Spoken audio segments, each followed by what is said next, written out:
Hey folks, Jeff Arnold again from Gainesville, the great baloney, and I thought I might do a little hocus pocus. I heard a good illustration the other day of what illusion is. Illusion is simply a puzzle for the eyes and a headache for the brain.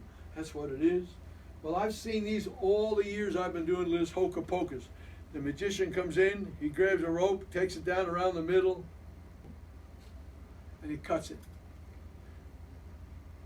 Well, he looks like it cuts it, and then he turns around and he brings the ends up to the top, and he cuts this, cuts this. It really looks good. I mean, it really looks like he's cutting it. Of course, we know he hasn't cut it at all. So then what the magician does, he turns around and ties it into a knot, ties it into another little knot, trims it down real good. And it's a standard trick where the magician has put the rope together, and it's a magic knot, because he can move the knot down there, or he can move the knot down here, because it's a knot. You know, you can do with a knot what you cannot do with a knot. Then he takes the knot off, and he just throws it out to the audience. Now, I always thought that was a kind of a neat little trick to be able to just do that, but I know that everybody does that trick, so I thought maybe I'd do something a little different. I'd do a trick that, could a magician or a hocus pocus guy, could he disappear a huge knot, say like this one? Could he tie the rope into the knot around his neck, unbutton his shirt, and then just pull it right through like that, and then just, you know, just keep making a knot, and just put the rope through the end like that, and then do it again and make another knot. Just, you know, he just keeps making a knot. And it looks like it's just gigantic, and I don't know whether it's even possible to do that, but I think it'd be kind of neat if you could do something like that. Now that's going to be a knot to disappear, that baby, that's for sure. And so he just keeps tying it in, bringing it together, putting the knot out this way, putting the end through this way. I want to say, at no time do my hands ever leave my arms. So just watch this. This is so neat. And he keeps tying it into a knot, and he brings it again, he ties it back and puts it back through this one. Now that's what I call a serious knot, buddy. I'm telling you, that's a serious knot right there. Well, then he takes these two ends that he has, I think is what he does. Yeah, and he takes it like this, and he just pulls them this way, and he puts it like this and like this. He presses it, and he pushes it through the ends, so he's got the knot hanging in there, like so, and then he just goes, and then he's got a short piece of rope, but I don't know whether it's possible, so when I practice it, I'm going to come back and show it to you, okay? Oh my God, I love it. You know, when I was a young student magician, the thing always been, a magician always had to have a black hat, and he'd have to always have a cane or a candle or something like that. Well, and then of course he used to always have to reach up in a hat, and he'd have to produce a rabbit. That's what he'd have to produce. Of course, my rabbit died, so I just carry this guy around with me all the time because it's just real easy to do that, you know. And so I really don't know how to do that, but it looks something like that anyway. I read it in a book someplace, and the magician, you know, he takes the hat, he runs it through his hand 2 or 3 times, brings it back down, pushes it in like so, keeps pushing it in. Now I have to remind you, I always do this in long sleeve shirts. This is not my skin, this is painted. These are really long sleeves. And you push it in, keep pushing it in like that, grab it that way, snap it, it disappears. I don't know how to do that, so I can't show that to you, but I really wish I could, because there was something I had over here. Oh, where is it? Here it is, right here. That's what I was looking for, right here. I was looking for this white hanky. I couldn't find it. This I thought was a neat little something. Watch. Like a Pentecostal wallet after a missionary service. Nothing there. Watch.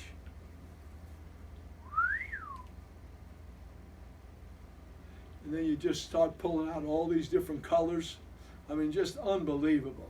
I don't know how this guy does this for $29.50 a week. So then he puts it back inside the little hanky, In fact, you know what? I won't even put it in that little hanky. I'll put the hanky over here. Yeah, that's what I'll do. And I'll take this hanky.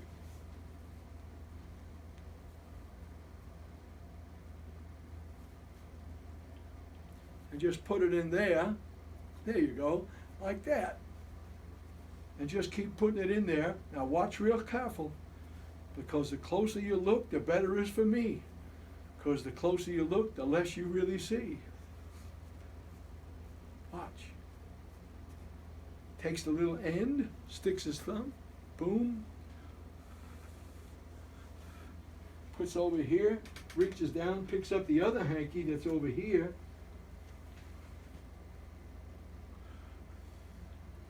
Reach up underneath, pull it out, and there it is. I wish I knew how to do this. I don't know how to do this because I've just started doing this 35 years ago. And so it's just a little trick that I learned years and years ago. Anyway, I wanted to show you something I thought was really, really neat. And I learned this years ago when I was in the Orient. And this is kind of neat. This is a little story here. It's like Chinese laundry ticket. And I learned this years ago from a great Chinese magician named Fooling You. And it's an illusion that looks like you're tearing up the paper. But of course we know that there's no way you can tear up a paper, of course, unless you're Nancy Pelosi. Then you can tear up a paper on national TV. That's pretty good. I don't know how she got by with that. I guess she must be some kind of political persuasion or something. Watch. I think this is so neat. Now please bear with me. Have mercy on me because I am having a very, very bad time with my eyes today. Oh man, I can't hardly bend that. Wow, man, that is hard. Yeah, okay, great. There we go. Now we got it. Okay, there we go. Now we got it. There we got it. Now that's what I like. And so you have to keep practicing this so nobody sees what you've done. And don't worry about that. That was just an accident from a bus that was riding by. Anyway, I guess you did see that, didn't you? Well, I'm just not as good as I used to be. I used to be able to do it real good, but those of you think that might, maybe I had a duplicate paper. I really didn't. You see, this is a picture of Fooling You. He's the guy that taught me that trick. He always shows up at every show that I go to. And I just thought, what was that? Yeah, that's right. That's what I thought. Anyway, that's my buddy, Fooling You. I hope you enjoyed that for a little bit anyway. Okay, what else do I have? Oh, yeah. You'll never believe this. This is so fantastic. This is one of my favorite tricks. Things go better with Coke. Okay? Here I have something that looks like Alex Martinez's wallet. And the other one looks like Daniel Morgan's wallet. Now this is a trick where the hand is quicker than the eye, where the magician puts the little thing over the top, just like that. Okay? Now he takes his little hanky. Where is my hanky? Right here. And he puts it over the top, just like this. I think. There you go. Now I got it. Just like this. And he makes the giant bottle of Coke disappear. Hey, there you go. Anyway, when you're really good at it, you can really make it go. It just all depends whether you know what you're doing. That's all. I thought that was a pretty good trick. Well, I came up with one I thought that was even better than that one. And that was this one. See what you think of this. And most magicians can disappear that big vanishing Coke bottle. But what about a small Coke bottle? Can you disappear a small one? Well, I put the small one in a little bag like this, and then I use the magic words, aka uka. And of course, aka uka, interpreted in Swanani, is goodbye. Watch. And right before your eyes, ladies and gentlemen, the bottle has disappeared. Thank you very much. Now, here's what we're going to do. We're going to make it come back. Boongalungi. Ha ha! And now the bottle has come back again. I see some of the unbelievers out there that just Don't believe I disappeared it. I'll tell you what I'll do better than disappear it. I'll make it become something else. Watch. Hookah looka booka. Hey. Yeah, there you go. See, there ain't no bottle. There ain't nothing. Oh man, that was, what happened? My ball rolled away way back over there. Okay. Well, that was pretty good. I thought it was kind of funny. Oh yeah, I got one more thing I want to do. You know, we're in such a terrible mess right now. We really are. We're in a mess. We're in this coronavirus deal, and we don't know what's going on, and we don't know what the end's going to be. But I think it's really time for us to kind of do our best to pull together, because things are not what you think to be. You know, sometimes things are just not what they appear to be, and God is in charge of this, and He's in control of all this stuff. So I wouldn't get to crying the blues and worrying about all this. In fact, those three colors remind me of something. Red, white, and blue. Most people understand that, well, when you say red, white, and blue, you mean the American flag. That's right, but sometimes people don't understand what these colors really stand for. To my way of thinking, red is symbolic of the sacrifice that men and women paid for our nation years ago. Way back, Valley Forge, the Civil War, Vietnam, all kinds of stuff. And the other one is, I like to have this white one to talk about purity, honesty, sincerity, good, clean motives. And we need them, because no matter how much skill you have, if you don't have honesty and integrity, it won't work. But the last one, and this is what's been bothering me, this last one, this blue to me stands for unity. And you got to have unity.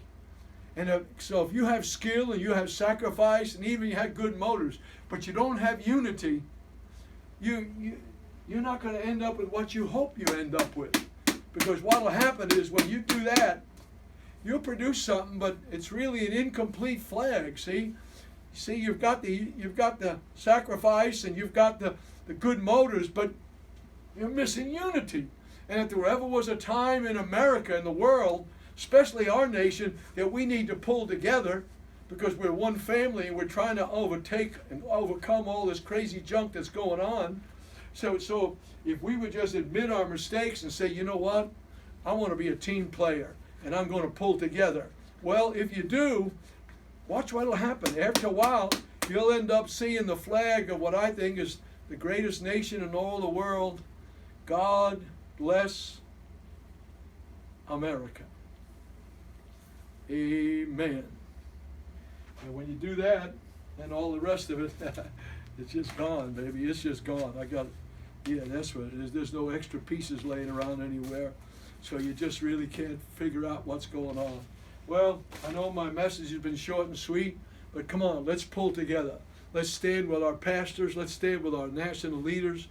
Even when we disagree about certain things, ain't no time to get rid of unity. If ever there was a need of unity, we need it now. I hope and pray God will bless you and keep you safe. And next week, the Great Baloney will be back. God bless. Bye-bye.